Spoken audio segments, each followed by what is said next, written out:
Hallelujah. हमारे प्रभु यीशु मसीह के मधुर नाम में आप सबको जय मसीह की। Good morning, good morning, good morning. आज रविवार है ना, क्या उठ गए हैं? प्रभु के भवन को जाने के लिए तैयार हैं? यह साल का आखिरी रविवार है, मिस ना हो। अगर समय है तो अभी ही मनन में भाग ले लें, नहीं तो चर्च जाकर आएं। उसके बाद इस मनन को आप सुन सकते हैं। छोटी प्रार्थना। स्वर्गीय पिता परमेश्वर, प्रभु इस साल के आखिरी रविवार में आप हमें लाए, साल भर आप हमारे साथ रहे। प्रभु जबकि साल का अंत होने के लिए, जबकि कुछ ही दिन शेष रह गए हैं, बाकी इन शेष दिनों में अपने आप को ठीक करते हुए, आपके साथ में दोबारा मेल मिलाप करते हुए, इस नए साल में नए वायदों के साथ इसमें प्रवेश करने का अनुग्रह हमें प्रदान करें। यीशु के नाम से प्रार्थना मांगते हैं, आमीन। क्या इन दिनों में आपको अपने आप को जांचने का अवसर मिला है? साल के अंत के इस दौरान क्या आपने रुककर जरा सोचा है? कितने लोग पूरी दृढ़ता से कह सकते हैं कि साल के पूरे 52 रविवार मैं चर्च गया हूं? अगर हां, तो यकीनन प्रभु की आशीषों को आपने पाया है। अगर नहीं, तो कम से कम इस दौरान एक निर्णय लें कि नए साल में आप एक भी रविवार नहीं खोएंगे। छोटी मोटी रुकावटों की वजह से ही कई बार हम चर्च नहीं जाते। इस साल हमने कई बार ऐसा किया है, लेकिन इस साल मैं ऐसा नहीं करूंगा। प्रभु मेरी गलतियों को आप क्षमा करें। यदि आप प्रभु से माफी मांगेंगे, प्रभु आपको क्षमा करेंगे। जब हम प्रभु के भवन जाते हैं, हमें अपने आप को परखना है। जब गीतों के जरिए, जब प्रभु के वचनों के जरिए हम चिताए जाते हैं, उन वचनों को सुनकर, उन गीतों को सुनकर हमें अपनी गलतियों को, अपने अपराधों को, अपने जो बुरे काम हैं उन तमाम को हमें स्वीकारना है, उनसे पश्चाताप करना है। इन्हीं कमी घटियों के साथ, इन्हीं गलतियों के साथ, इसी मन के साथ नए साल में प्रवेश करने का कोई लाभ नहीं। जब आपका हृदय बदलेगा, तभी जीवन में एक नयापन आएगा। यिर्मयाह की पुस्तक उसके 2 अध्याय की 13वीं आयत में प्रभु कहते हैं, मेरी प्रजा ने 2 बुराइयां की हैं। 2 बुराइयां कर रहे हैं। क्या हमने 2 ही बुराइयां की हैं? बताइए। कितने सारे विषयों में हम गलतियां करते हैं, प्रभु की आज्ञा नहीं मानते, बुराइयां करते हैं, पाप करते हैं, अपराध करते हैं, है कि नहीं? कितने सारे विषयों में हम दोषी होते हैं। साल के इस अंतिम रविवार में हमें प्रभु के सामने बैठकर अय्यूब की तरह ही प्रार्थना करनी है। प्रभु मेरे पापों को, मेरे अपराधों को, मेरे अन्यायों को मुझ पर जाहिर करें कहते हुए अगर हम प्रार्थना करें, प्रभु हमें क्षमा करेंगे। और जब हम इस नए साल में प्रवेश करेंगे, प्रभु हमें एक नयापन देंगे और पुराना कुछ भी हमें बाकी नहीं रहेगा। क्या है वे 2 बुराइयां? इसके 2 भाग हैं। 2 बुराइयों का मतलब इनमें कई सारे अलग अलग भाग हैं, अलग अलग विभाग हैं, अलग अलग जातियां हैं। 2 भागों में सबसे पहला भाग है, प्रभु कह रहे हैं, मैं जो जीवन के जल का स्रोत हूं, उन्होंने मुझे छोड़ दिया है। जीवन के जल के स्रोत को उन्होंने छोड़ दिया है। प्रभु कह रहे हैं, मैं एक स्रोत हूं। वचन हमें बताता है, जो उन पर विश्वास करते हैं उनके अंदर से जीवन के जल की नदियां बहती हैं। जल के स्रोत का मतलब समझ रहे हैं, जहां से पानी निकलता है। पुराने जमाने में घर के आंगन में कुएं हुआ करते थे, या फिर गांव में एक कुआं हुआ करता था। तो उस कुएं में से आप दिन भर चाहे पानी निकालते ही रहे, कितनी ही बार क्यों ना निकालें, कितने ही लोग आकर क्यों ना निकालें, उसमें पानी सूखता नहीं, क्योंकि पानी जो है बार बार उसमें भरता रहता है। क्योंकि उस कुएं में जो है पानी स्रोत से आता रहता है, जमीन से उसमें पानी भरता रहता है। इसलिए वो नहीं सूखता।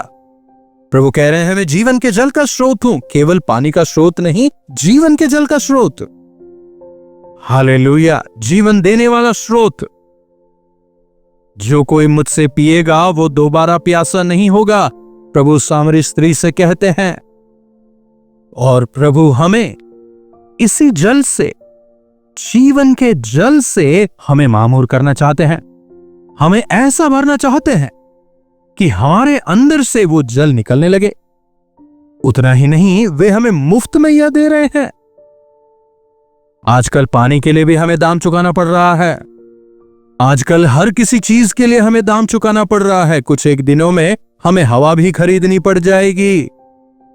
वातावरण इतना खराब हो जाएगा प्रदूषण की वजह से, हमें हवा को खरीदना पड़ेगा, ऑक्सीजन खरीदना होगा।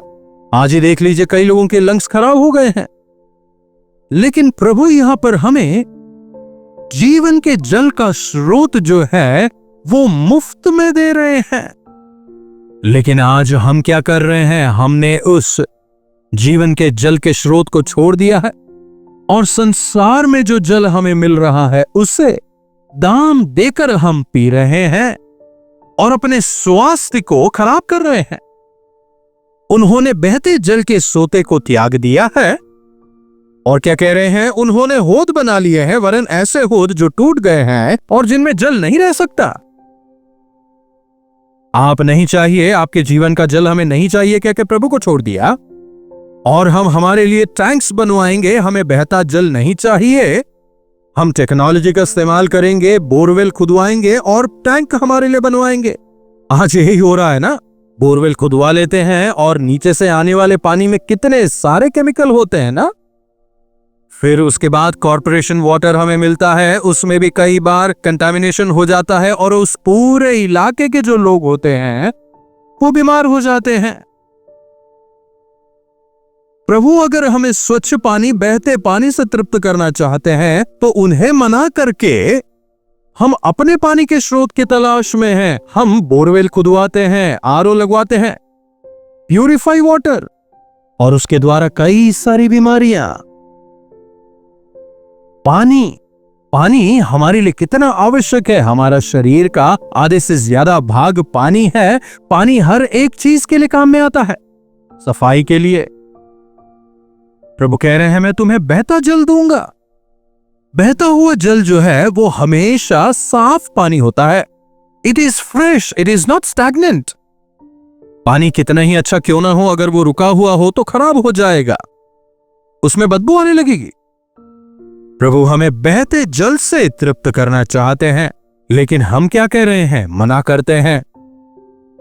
अपने लिए होद खुदवा रहे हैं, टैंक्स बनवा रहे हैं और पानी इकट्ठा कर रहे हैं। और वो भी कैसे होद? टूटे हुए होद, उनमें क्रैक्स हैं। कितने ही पानी क्यों ना भर लें, पानी उसमें नहीं टिकेगा क्योंकि उसमें क्रैक्स हैं। उसे भरने का प्रयास तो करते हैं, लेकिन क्रैक्स है ना, पानी रुकता नहीं है। बिना किसी मेहनत के फ्रेश वाटर मैं तुम्हें दूंगा, बहता जल मैं तुम्हें दूंगा, प्रभु कहते हैं, तो मना कर रहे हैं। उसके बजाय हम स्वयं अपने प्रयास कर लेते हैं, स्वयं अपने लिए होद खुदवा रहे हैं, टैंक बनवा रहे हैं, स्वयं अपने प्रयास कर रहे हैं, लेकिन फिर भी उनमें पानी टिक नहीं रहा। क्यों? क्योंकि उनमें दरार पड़ गए हैं, उनमें क्रैक्स हैं। कैसी विडंबना! प्रभु हमें अनंत चीजें देते हैं। मनुष्य जो खोजते हैं वे केवल तात्कालिक हैं। जो कुछ प्रभु देते हैं वो निरंतर स्थिर रहता है। मनुष्य जो खोज के निकालता है वो केवल थोड़े समय के लिए। समझ रहे हैं? उस विधवा के घर में फिर कभी भोजन की कमी ना रही, हमेशा तृप्त रही। हर रोज वहां पर उत्पत्ति होती रही। परमेश्वर की आशीष ऐसी ही होती है। आज देखिए, मनुष्य कितने ही प्रयास करते हैं इकट्ठा करने का, लेकिन विभिन्न कारणों की वजह से वे चीजें खराब हो जाती हैं, है कि नहीं? कभी बाढ़ की वजह से, कभी कीड़ों की वजह से, या फिर कभी किसी और चीज की वजह से वे खराब हो ही जाती हैं।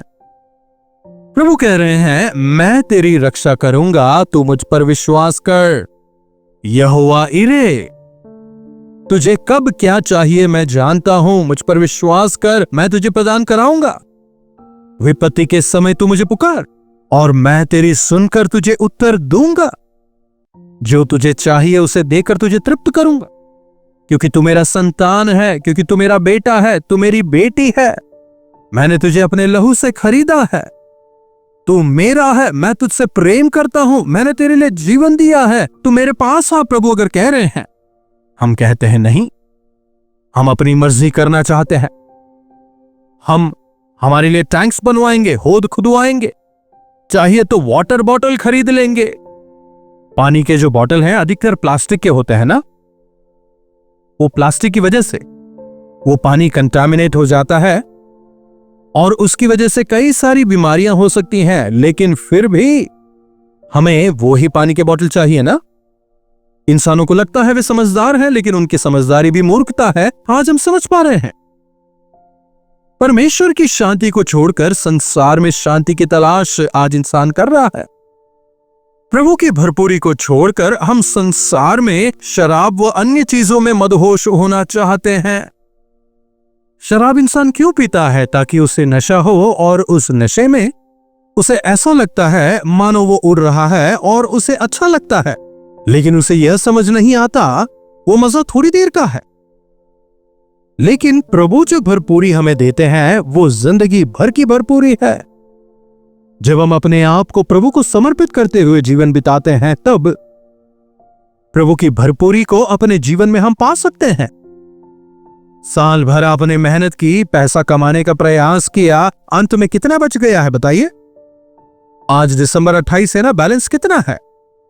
कई लोग कहते हैं बैलेंस है। कौन सा बैलेंस? कर्जदारी का बैलेंस। कर्ज जो है वो चुकाया नहीं है ना, वह बैलेंस बाकी है।